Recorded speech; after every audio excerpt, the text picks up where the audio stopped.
Alors, on y va pour le panneau à droite ici. On va lui faire prendre notamment les 2/3 de l'espace. Et donc, ça va finir comme ça. Et on va également lui mettre un dégradé linéaire. Mais rien de bien compliqué cette fois-ci, vous inquiétez pas. Donc ici, on va écrire... oups, j'ai ouvert le terminal. Tac, on va écrire donc droite. Je voulais faire CTRL cassé. Voilà, ça permet de faire des commentaires comme ça. CTRL cassé pour faire un commentaire, CTRL KU pour décommenter. CTRL cassé, CTRL KU. Donc CTRL cassé, on va écrire droite ici. Et on va faire point panneau droit. Panneau droit.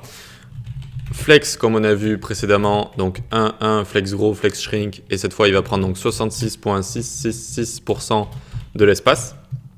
Il va venir compléter l'espace, tout simplement. Ensuite, donc background image pour ajouter un linear gradient. Linear gradient to bottom right. Donc d'en haut à gauche jusqu'à en bas à droite. To bottom right. Et ici, donc on va mettre les couleurs 149 en RGB, 166, 243. Et ça va aller jusqu'à RGB 112, 113, 146. Tac, nickel. Ensuite, on fait un display flex et flex direction column, tout simplement pour mettre en colonne le titre et l'image qu'on a mise. Donc ici, flex direction, je vais y arriver, flex direction column, ok. Justify content center, on centre sur X. Align item center, on centre sur Y, ok. Voyons voir déjà ce que ça nous donne, ça devrait être un petit peu mieux. Donc là, on est vraiment sur le projet qu'on est en train de terminer. Donc ça ressemble beaucoup plus à ce qu'on a ici. Donc on a le titre qui est là, on a l'image qui est au-dessus, et derrière on a ce dégradé qui est très sympa. Donc ça ne fait pas partie de l'image, le dégradé, c'est nous qui l'avons fait, donc de en haut à gauche jusqu'en bas à droite, toujours avec des couleurs un petit peu violettes, un petit peu sombres, assez sympa. Et donc maintenant il ne manque plus qu'à faire ce titre notamment. Donc on vient ici, tac, point panneau droit, point illustration. Point illustration, tac, margin bottom, on va lui mettre 50 pixels, point panneau droit, point illustration, donc ça c'est juste pour décaler l'image du titre. Et maintenant le titre en question, panneau droit H2, faites attention de jamais donner plusieurs H1 à un site, le robot de Google va crawler, donc il va parcourir votre site, et s'il a plusieurs H1, il ne va pas comprendre en fait de quoi parle votre site. Il cherche les H1 pour se dire, ok, cette page parle de quoi? Elle parle de jardinage, elle parle de free fight, elle parle de n'importe quoi. Et si vous mettez plusieurs H1 avec du texte différent à l'intérieur, eh bien, il va se dire, ah ben ça parle de quoi finalement, il y a plein de H1, je m'y retrouve pas. Et vous allez être moins bien indexé dans les résultats de recherche. S'il ne comprend pas votre site, il va dire, ok, ben, personne n'y va du coup. Donc ici, on a bien mis un H2, c'est pour ça que je disais ça, et pas plusieurs H1. Plusieurs H1. Donc ici, font size 48 pixels, font weight 400, text align center. Et on a terminé avec donc la base de notre site. Alors justement, tiens, ça ne fonctionne pas.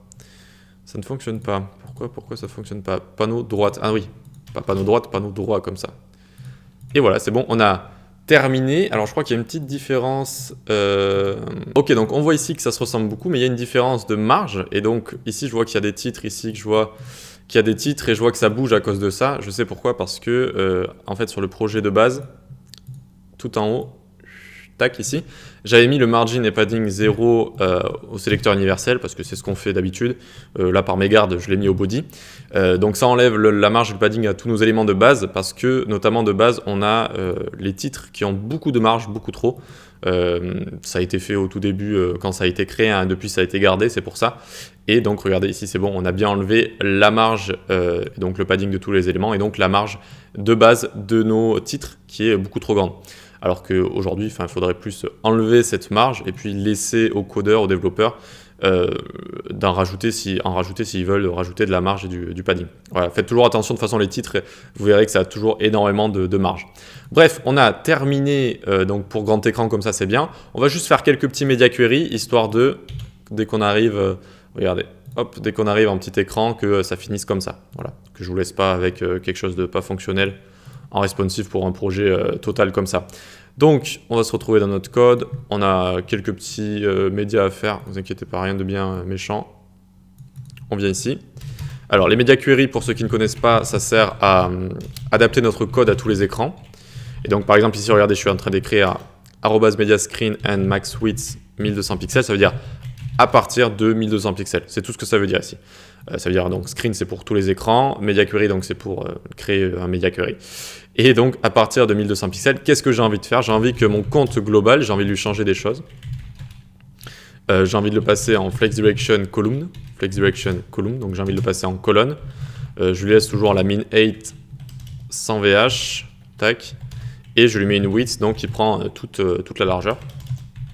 Sans VW. Je vais même lui mettre important ici. VW c'est Viewport Width, donc ça prend toute la largeur. Et Align Items Center. Alors vu qu'on est passé en mode colonne, ça va les centrer sur X. C'est un petit peu la gymnastique mentale. Quand on est avec Flexbox, quand on passe en colonne, ça retourne les axes. Donc Align Items maintenant c'est pour centrer sur X quand vous êtes en mode colonne. Et on fait disparaître carrément le panneau droit. Comment on le fait disparaître? Avec un display none. Display none. Et le panneau gauche, tac, qui du coup devient le seul panneau qu'on voit.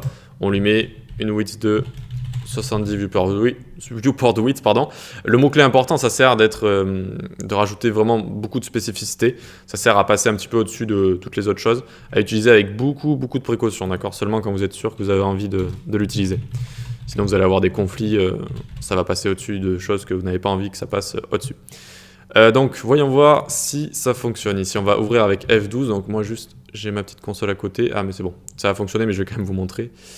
Je vous le mets en dessous ici. Donc là, on a la console. On appuie sur Toggle Device Toolbar. C'est cette petite icône qu'on a à gauche. Là. Alors, juste, je vais dézoomer un peu. Tac. Ça nous met en mode, comment dire? Ça nous met en mode responsive, c'est-à-dire qu'on va pouvoir avoir cette petite barre sur le côté. Et on voit qu'à partir de 1200 pixels, vous les avez ici, les pixels.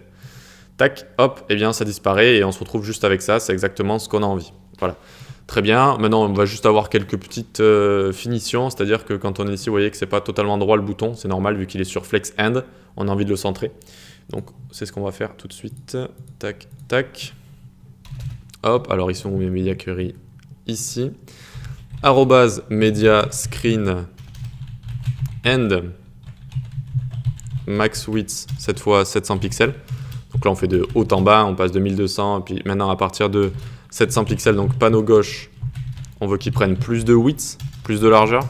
80 viewport width, important. Tac. Et form block, form group button, donc le bouton, on a envie qu'il soit centré. Pour ce faire, margin 0 auto. Et MDP perdu, on a également envie qu'il soit centré sur le petit texte. Et donc on lui met text align center. Voilà. On prend ce média, on le copie, on le colle. Et donc là, on a un dernier media query. On peut enlever ça. Et donc ce sera à partir de 400 pixels. Et donc le panneau gauche maintenant prendra 100% de la largeur quand on sera en mode portable. Voyons voir. Hop, on ouvre avec F12. Donc de base, voilà, ça nous a mis le toggle device toolbar. Donc on passe en dessous de 1200 pixels, donc on dit qu'on passe un peu en mode tablette ou petit écran d'ordinateur. Hop, très bien. Ensuite en dessous de 700, tac, tout va se centrer comme ça. Génial, c'est ce qu'on veut. Et ensuite donc à partir du très petit écran, là ça va prendre 100% de la largeur. Et c'est bon, ça nous donne un truc hyper propre et nickel. Alors j'espère que c'était pas trop dur, mais il faut galérer, il faut être frustré de toute façon, il faut des fois ne rien comprendre. Quand vous comprenez rien, c'est là que votre cerveau essaye de trouver des pistes avec ce que vous connaissez déjà, et c'est là qu'il va se dire, il va essayer de chercher également des solutions avec ce que vous connaissez pas. C'est là où vous allez chercher sur Internet, Google, etc. et vous allez vous faire de plus en plus de connaissances.